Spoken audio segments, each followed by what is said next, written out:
So, number 5 out of 10. I'm nearly halfway done. Siege of Burrows, I believe this is a mythic one. Yeah, this is the other mythic one, along with Thingy. I can word.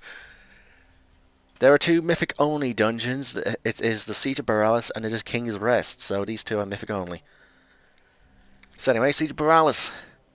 Lady Ashvane has unleashed her fury against the capital city's waning defences. As Burrows burns, a small group of heroes must quell the rising chaos and put an end to Ashvane's plan to dominate the region. Okay. And not... Oh, it's going for the entire city. Ah, clever. So, Sergeant Bainbridge, Dread Captain Lockwood, Hadal Darkfathom, and then Vic Goff. Okay. So you're just going for the entire city then. Interesting. I want to see how that plays out as Horde. So let's see. The first boss is Sergeant Bainbridge. Sergeant Bainbridge is a rigid officer that vehemently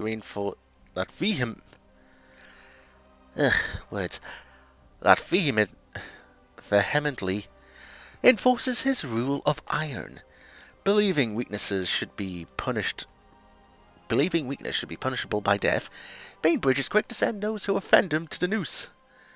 Sergeant Bainbridge fixates on a random enemy and attempts to catch them with his hangman's noose. The longer Bainbridge chases enemies, the faster he gets with boiling rage. As the fight progresses, Kulturan forces engage the party while the area is bombarded by continual cannon barrage. Heavy ordnance appears during the barrage, and unless it is detonated before the time expires, it will explode and damage the party. Damage dealers kill Kulturan forces. Wait, what if you're Alliance? You'd be killing Kulturan forces still.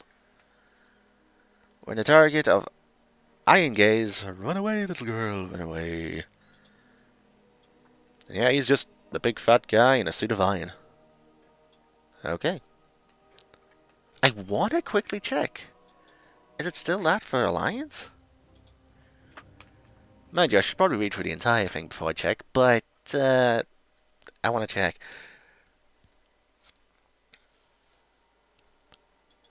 Let's see. I clicked Adventure Guide. Dungeon, Siege... Oh, it does change. Oh. So there's a Horde-only boss and Alliance-only boss. Chopper Red Hook's brutality is feared throughout Kulturan, supported by Iron-Tide forces. Chopper is free to rampage for Burrows, relishing chaos rampant in the streets. Chopper Red Hook fixates on a random enemy and attempts to catch them with his meat hook. The longer he chases the players, the faster he gets a boiling rage. Iron-Tide forces engage, cannon barrage, heavy ordnance appears during the barrage, you need to detonate it. Okay, so it's the exact same, just different names with different mechanics. Yeah, instead of a hangman's noose, it's a meat hook. And you're an ogre. Uh-huh. Okay, that's interesting to note. It's different bosses for factions. It's the same mechanics, but it's just a different appearance and different lore. That's nice. That is nice. Wait, would there be a different boss in... Now I want to check shit. Is there a different boss for the King's Rest then? Oh... I'm dumb. King's Rest. Gone Serpent, Embalmer, Council, Desire. No, it's the same. You're the same. Aye. You're the same. Aye. You're the same. Aye. Okay. That is interesting to note. That is interesting to note. Which means I'm going to have to record Mythic on my Alliance character eventually. Just to see the difference. Oh, fun times, fun times. I seem to be saying fun times more. Is that becoming my catchphrase? I don't know. So anyway, Siege of Borealis. Dread Captain Lockwood, Hadal Dark Fathom. Yeah, they're the same. It's just the first boss. Okay. Dread Captain Lockwood. Dread Captain Lockwood commands a host of Azeroth artillery. Currently, her cannons are trained on the palace, threatening to reduce the seat of the Proudmoore's power to rubble unless they surrender. Dread Captain Lockwood continually retreats from players using evasive. Constantly flees from melee damage unless snared or rooted. And assaults them with gut shot. When not being melee attacked, shoots at random enemies. Oh, lovely. Once her energy bar is filled, she withdraws to a ship and her crew assaults the party while the area is constantly bombarded by dread volley. Unstable ordnance must be used to bombard Captain Lockwood's ship and return her to the battlefield. Pick up unstable ordnance and use it to damage the ship. And that is a big Goldaras woman. Yes. I really like the Goldaras women. Question is, what the hell would I make with one? Which class do I not have? Well, I'm already training Rogue, Druid, and not Healer, and Shadow Priest, so... oh. I don't know what classes they can be. Well, I know some of them, but I don't know all of them. There's a Cultivan Druid, which looks awesome. Would I be leveling a second Druid? I do not know. Anyway, me rambling. Hadal Dark Fathom. Hadal Dark Fathom is an ancient sea giant called from the depths to unleash his fury on Borealis. Using his powerful strength, he crushes buildings, statues, and civilians alike. Hadal Dark Fathom causes water eruptions at random enemy destinations for breakwater. These eruptions form brine pools throughout the area. When at full energy, Hadal Hybris unleashes a tidal surge. Use the statue to avoid tidal surge. And it's a sea giant. Okay. So finally, summoned from the depths by Lady Ashrain, Vikgoff has devastated the harbour, capable of pulling entire galleons to the crushing depths. This Leviathan must be defeated before the Cultivan fleet is destroyed. And that is a new model for the squid. That is terrifying. Warglaives. Oh. Well, I already have the fire Warglaive artifact, so... A two-hand mace would be nice. That's two-handed. Looks like a one-hand. Or a two-handed pole arm. Anyway, back to what I was looking at. Any mythic only stuff? Well, it's all mythic only. Oh, I'm being dumb. Anyway, Viggoff. Cultivan engineers need to be rescued from the wreckage to fix broken cannons. Once repaired, these cannons can be turned on Viggoff to inflict massive damage.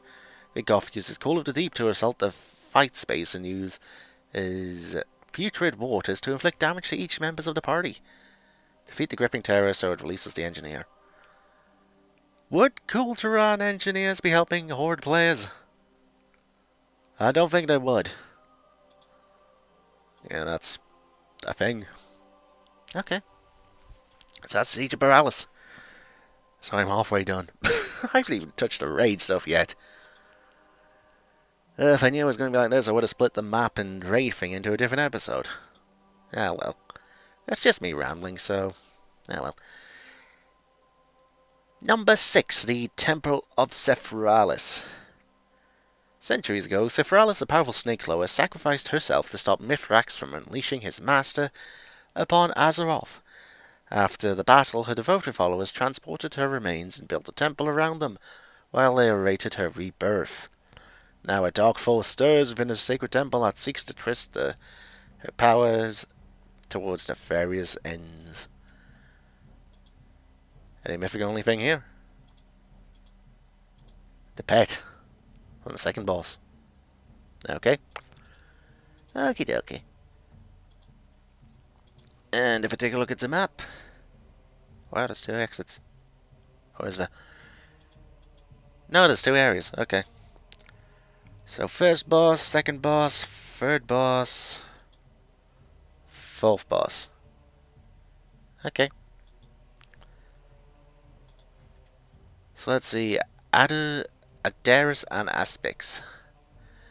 A pair of powerful Sephiroth charged guarding the temple's entrance to prevent anyone from interfering with the Master's plot. Ah, lovely. Aspix and Adaris have a lightning shield. Wait a minute. Adaris and Aspix. Is that a play on words of the 2 Vikings? Asterix and Obelisk or something like that? It's possible. Anyway, Aspix and Adaris have a lightning shield that transfers back and forth between them during the encounter. The shield empowers the recipient, granting access to powerful lightning-based abilities. When not empowered in this way, they will use wind-based attacks instead. Damage dealers. The lightning shield reflects damage to attackers. Sidestep. Adaris' Cyclone Strike. Avoid damage allies when inflicted with Conduction. Spread out for Arc Dash. Stay in close to Adaris when he is not shielded to help split the damage of Arcing Blast. And they are snack people. Okay. You have like an axe attached to your tail. Huh. Next boss. Merekva. Merekva is the product of foul experiments to produce an army of unstoppable beasts. There should be an S on that. With her clutch of eggs beginning to hatch, this mother is on the hunt for victims to serve as food for her ravenous children. Merekva will emerge and attack players while small groups of Merekva's eggs begin to hatch. Once hatched, the snakes will attack players while Merekva burrows and periodically charges across the playspace. Merekva will re-emerge shortly thereafter and a new clutch of eggs will begin to hatch. Merekva will repeat the burrow and re-emerge process one more time. Damage dealers, you cannot hit sand-crusted strikers while they are obscured. Quickly defeat venomous Ophidians. To prevent heavy damage from cryotoxin, or cytoxin, thanks to Portal. Free allies enveloped by a knot of snakes. Quickly, a stunning ability immediately frees the victim. Okay. Face away from Merekva's blinding sand to avoid becoming blinded. So, it's a snake who gives birth to little snakes.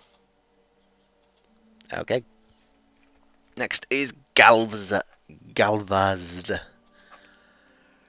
With the corruption of her temples, Cephalus' command of lightning has created twisted elementals that roam the sunken chambers. The most powerful of these creatures is called Galvazd, capable of eradicating anything that crosses its path.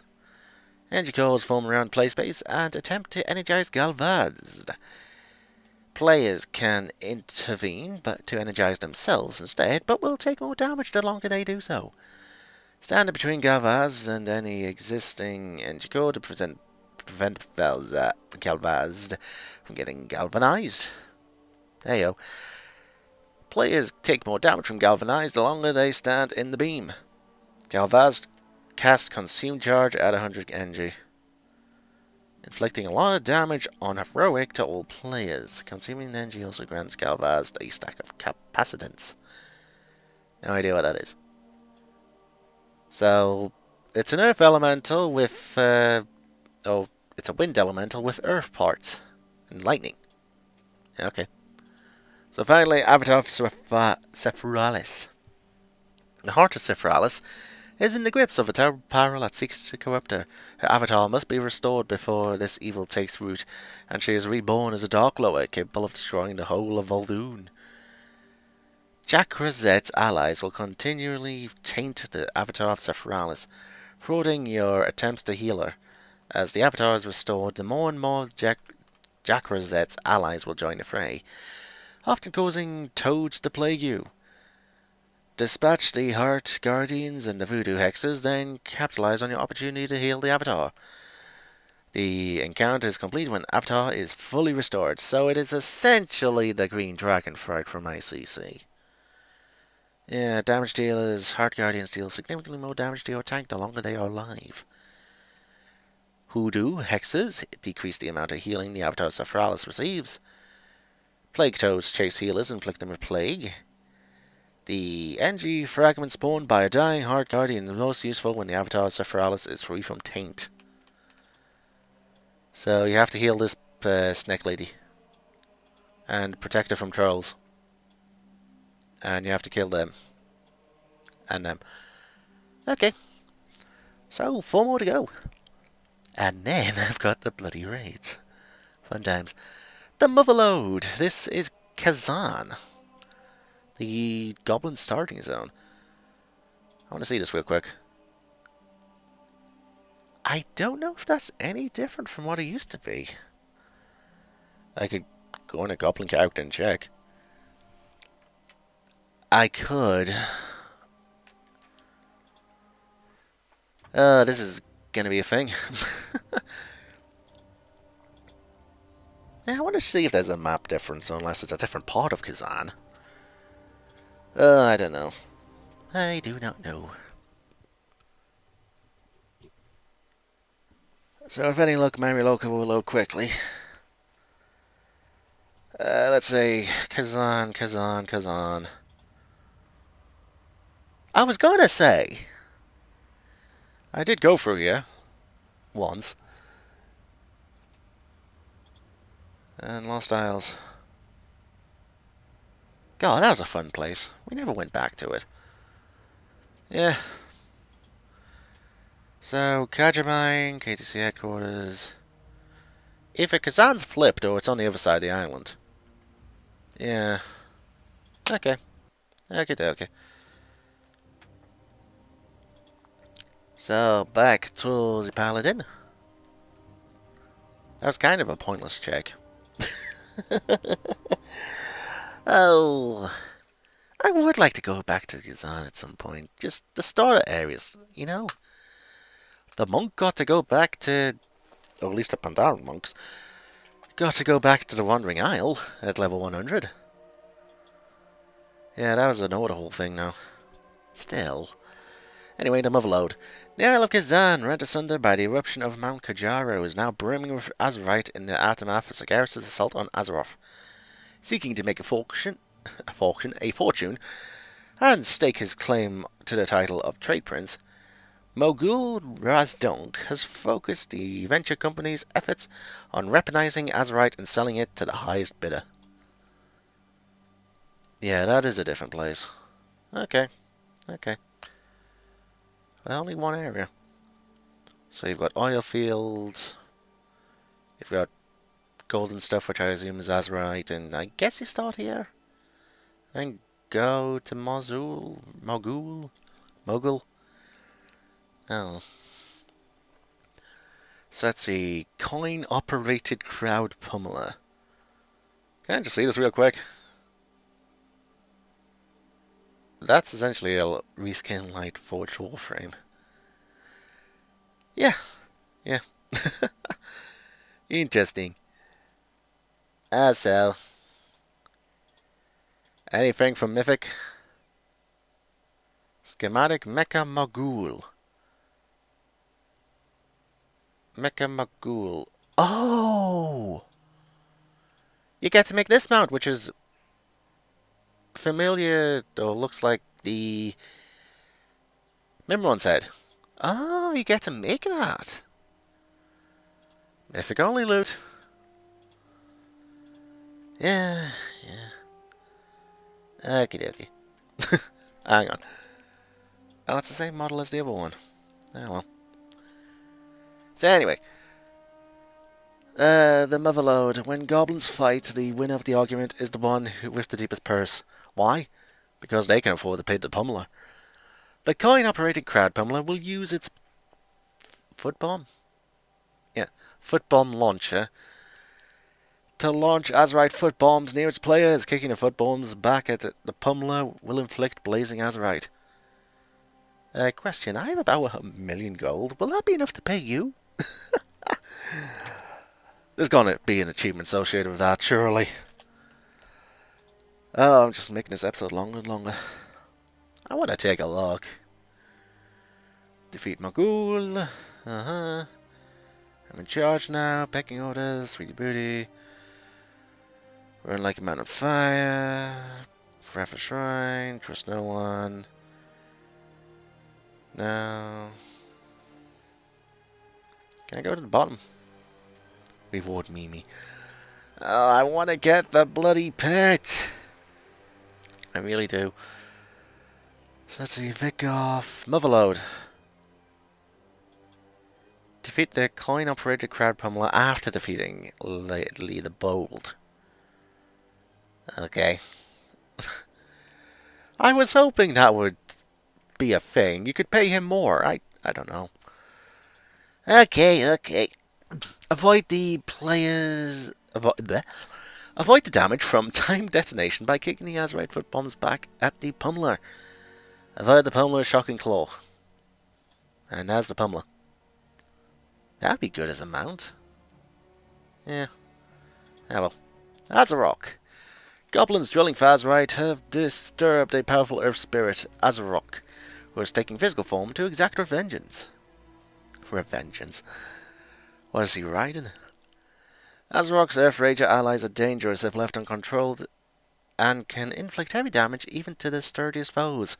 Control them with crowd control or with fracking totems, as left behind by the Ventrico seismologists. Kill Earth Ragers quickly after they receive Azerite infusion to minimize the damage they inflict while infused.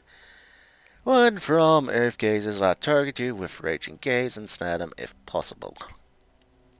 Okie dokie. Next is Rixa Fluxflame. Overseeing the creation of the Ventrico supply of Azerite Catalyst, Rixa is a renowned chemist and a gleeful pyromaniac. Lovely.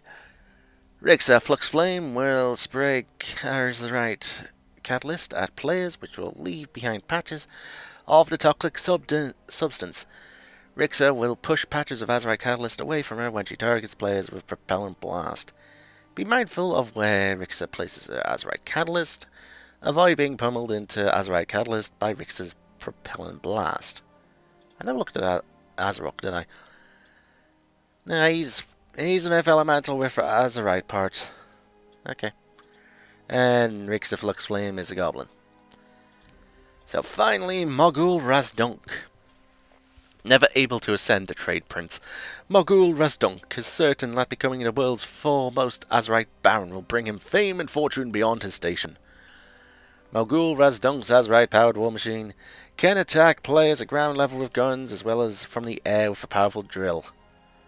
Giga! Drill! Now, minimize the number of your allies struck by explosions from homing missiles when you are targeted. Mogul Razdunk must strike Big Red Rocket shells with Drill Smash to force them to return to the ground. And on Heroic, you get the plan to make that. Damn.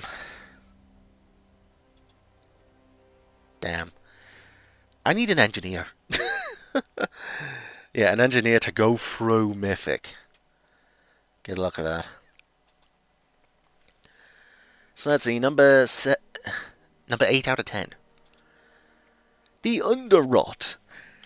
Deep within the swamps of Nazmir, a blight grows beneath the surface. Unless this corruption is purged immediately, its influence will spread across the land like a ravenous plague, leaving behind nothing but a festering world.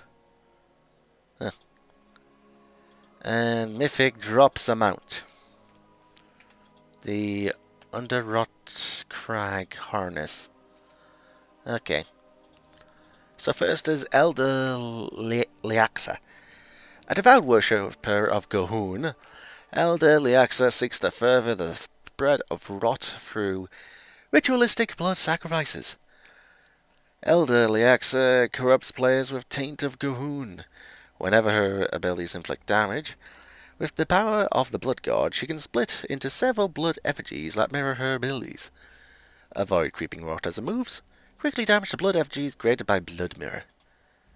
And you are a very pale troll, with like a band covering your boobs, and a very nice cloak. Can I have that cloak? Maybe one day. So let's see, Cragmony Infested. Infested with plague-carrying parasites, this beast's only desire is to escape the caves where it can spread Cahoon's infection throughout the world. Fun. Cragmore's abilities shed blood tick larvae throughout the area. Deal with Cragmore's attacks while stomping on blood tick larvae before their metamorphosis can complete. Goes into a blood tick. Step on blood tick larvae to destroy them before they grow into additional blood ticks. Defeat blood ticks before your party is overwhelmed. So that's like a softer range. And there's Cragmore the Infested. And he is a mount, I assume. Under what Krog harness? Let's see, Sporecaller Zancha. Twisted by Cahoon's corruption, Zancha's only remaining desire is to spread the plague festering within his animated corpse. Boundless Rot summons spore pods throughout the area. Upon reaching 100 energy, Zancha casts Festering Harvest, destroying any remaining spore pods, and applying the effects of decaying spores to all players. Plague damage every 2 seconds for 6 seconds. Okay. Utilize Upheaval to safely destroy spore pods while avoiding your allies. Destroy additional spore pods using defensive abilities if necessary. And you're hideous. Yeah, it's an undead giant troll afflicted by spores. That's creepy. And finally, Unbound Abomination. Cahoon's rot in its purest form. The Unbound Abomination's only purpose is to infect all life. The Unbound Abomination is protected by a blood barrier that absorbs all damage taken. As damage is absorbed, the Abomination overflows with blood energy. Upon reaching 100 blood energy, several blood visages erupt from the Abomination. Each blood visage shares a fatal link with the Abomination that damages it when they die. So you gotta kill his ads then. The Unbound Abomination can only be damaged by killing blood visages. Titan Keeper Hezrel will aid players with Cleansing Light and Purge Corruption. God, there's not even a zoom out for this guy. Ugh. It's creepy. It's a creepy abyss of mold and blood and rot. It's horrific. Ugh. It's going to be a fun dungeon. Let's see, next is Tuldegor. Tell you what, I'll save raids for another time. Yeah, they can be done next episode. I'll make a quick one before this. Let's see, Tuldegor. Once a highly maintained prison, Tuldegor has since been purchased and run by the Ashvane Company. Now it serves as an indefinite holding for any who would oppose the Ashvane Trading Company. The Sand Queen. Then you have the Drain, the Brig, Detention Block with the second boss, Officers' Quarters, Overseer's Redoubt with the third boss, and Overseer's Summit with the fourth boss. Okay. Any mythic only loot. Not bad looks of it. Okay. So let's see, the Sand Queen. Little is known about the monstrosity that lives in the sand surrounding the prison. No prisoners have ever survived an escape attempt. Guards only find discarded clothing and bones. The Sand Queen creates sand traps around her enemies to isolate and incapacitate her prey. She also dives beneath the sands with upheaval and springs up underneath victims. Damage dealers avoid running into sand trap as they can litter the field. Upheaval inflicts high damage in an area around the Sand Queen's target. Okay. So that's a giant tick or something. Next is Jess Howless. A vicious pirate of dubious loyalty. Jess Howless was captured alongside his brother and locked away after being released in a prison riot. Jess has since taken over as the de facto leader of the gang that controls the prison's lower levels. Jess Howless seeks to crush his enemies and maintain leadership through flashing daggers and howling fear. At 50% remaining, he uses smoke powder to distract them as he releases more prisoners from their cells. Damage dealers get behind a pillar when flashing daggers is cast to prevent taking large damage. Interrupt howling fear when it is being cast. And it's a war again. Okay. Next is Knight Captain Valerie. Valerie. I don't know how you pronounce it. Knight Captain Valerie oversees the explosive... me words. I'm getting worse as the video goes on. Oversees the explosive munitions within Ashvain's armory. Unfortunately for subordinates, her obsession with fire often creates hazardous working conditions. Knight Captain Valerie uses the munitions barrels within the armory to crush her foes. When the munitions barrel comes into contact with fire, it will explode with burning arsenal. Interacting with the munitions barrel will allow safe transportation of it, assuming the bearer is not already on fire. Avoid holding munitions piles when affected by fuse lighter to prevent triggering burning arsenal. Try to move munitions away from ignition and cinder flame to avoid triggering burning arsenal.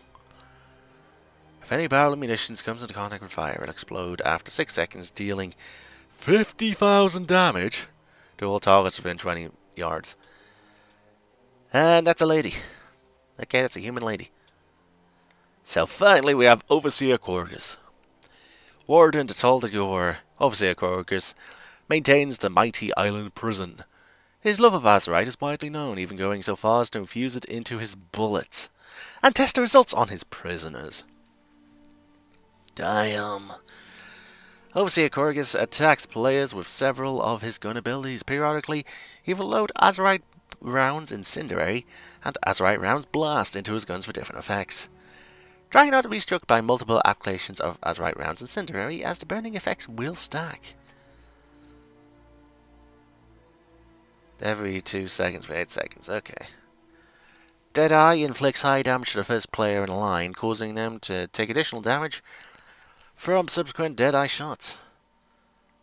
So, if you're targeted a second time, you want to get behind other players. Okay. Watch the present cannons as massive blast is being fired to avoid being destroyed. And that's a human with a sweet coat. I want that coat on a character. Maybe on a rogue. Please tell me you drop it. Please. Ashvain one's curious. Inmate straight rope. Not bad looks of it. Which is a real shame. Yeah. Ah well. So we have the final dungeon to take a look at then. Wayquest Manor. Do you have any mythic only stuff? There's a scythe. One hand axe. Not really anything in the terms of weapons for anyone. Yeah. Ah, the music box for the 2 set. Okay. So let's see, Wayquest Manor. Once the palatial estate of the Drustvar's ruling family, Wayquest Manor now serves as the focus of dark rumours since the Lord and Lady inexplicably locked themselves within its halls. Stories of foul rituals, people disappearing in the night, and horrible screams coming from within the home are common among the townsfolk. Amid all these whispers, only one thing is known. Something evil has taken root within the Wayquest grounds. So it's like that one manor in Final Fantasy XIV then. Kind of. So the grand foyer, we have 3 bosses. Upstairs, nothing there. The cellar, nothing there.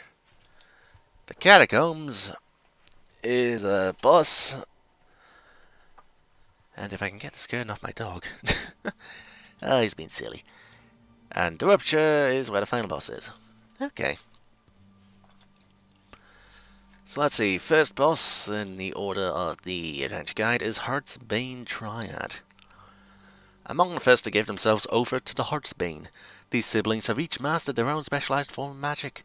Now they seek to obtain greater power for the wielding of their focusing iris. Whichever sister has focusing iris gains energy, and when they reach their maximum, they cast Dire Ritual, inflicting enough damage makes a sister drop the iris, and another sister will pick it up. Deals a lot of shadow damage. Make sure to focus the sister that has focusing iris. Move away from the party when afflicted by unstable runic mark. Players affected by soul manipulation need to be damaged in order to break the spell. So that's a creepy woman, a creepy masked woman, and a different coloured creepy masked woman. Okay. Next is Soulbound Goliath. The Soulbound Goliath is an amalgamation of tortured souls from the Kulturan people it has devoured. The tormented cries echo from within the monstrosity, a dirge for those foolish enough to cross its path. The Soulbound Goliath periodically gains stacks of soul harvest, which can be removed by burning bush. Destroy soul funds as quickly as possible to free the impaled party member. The Soulbound Goliath's damage increases over time due to soul harvest. Lovely. And that is a giant ghosty thing. Yeah. We will hopefully free the souls when Battle for Azeroth comes around. So next is Rawl the Glutinous. Rawl the Glutinous was once the main chef for the WoW quests. Now his kitchen is a chamber of horrors, where he has been serving portions of himself to the damned guests that haunt these halls. Excuse me? Avoid suffering heavy damage from Rawl's tenderizer to prevent the wasting servants from reaching Rawl to prevent consume servant. Huh. Dodge tenderize as much as possible. Avoid rotten expulsion, both if it is cast in your direction and what is left over on the ground. Slow down and eliminate wasting servants summoned by Ghoul Servant. How the hell is he summoned? How the hell is he serving parts of himself? How did he turn into a pig? His food is moldy. Ugh. Wasting servant. God, you're skinny. And bile oozling. Well, okay then. Huh. That's a thing. Next is Lord and Lady Waycrest. Stricken with grief due to her ailing husband, Lady Waycrest called out to any power that could save him. Gorac Duel answered her cry and promised that death would never part the couple for a price. Lord Waycrest engages the party directly, with Lady Waycrest assisting by using her organ to attack. When Lord Waycrest is defeated, Lady Waycrest cast Vitality Transfer to bring him back at the cost of her own life. At 10% health remaining, Lady Waycrest will join the fight. Transfers a portion of the caster's health to target, healing them to maximum health. Focus damage on Lord Waycrest until Lady Waycrest enters the fight. Spread away from your party to avoid spreading a virulent pathogen, and move to avoid discordant cadenza. So that's Lord Waycrest. He clearly used to be a big guy, but now he's part that. And Lady Waycrest is a spooky banshee ghost. Okie dokie. So finally, Gorac Duel. Gorac Duel and his bloodthirsty Drust were first defeated by an ancient order of Kulturan soldiers 2,000 years ago, trapped within the Blightlands. Gorac Duel bided his time, waiting for an opportunity to exact his revenge. Now, Gorac Duel has corrupted Drustvar's seat of power, and his new followers feverishly conspire to release him from his prison. Gorac Duel uses his magics to inflict ever-increasing pain against his opponents, both through Dark and Lightning and Death Lens. Additionally, he calls in Death Touch Slavers from within his realm. Death Touch Slavers cannot be killed by any traditional means and are resurrected by Dread Essence. Alchemical Fire can be used to destroy them for good. Damage dealers avoid being hit by Dark and Lightning by staying spread apart. Use Alchemical Fire to destroy Death Touch Slavers' corpses. Death Lens inflicts a large portion of the player's maximum health in damage. Okay. And that's Gorac Duel. And that's Death Touch Slaver. Whoa, that's creepy. Look at the mouth. Look at the eyes. I wouldn't want to see that in a dark night. That's terrifying. Okay, so I think that's all of the dungeons I've talked about. I would like to talk about the raids, but this video has been going on for way too long. So yeah, I will end this video here, and Yeah, this has been DragonofEternity going through more World of Warcraft Battle for Azeroth pre-patch. In this episode, I took a look at the maps and I took a look through the dungeon section of the adventure guide. Next episode, which should hopefully be a lot shorter than this one, I'll be taking a look at the raid section of the adventure guide, because there is a lot of stuff in the raids that I would like to see. So, yeah. And with that, viewers, until next time.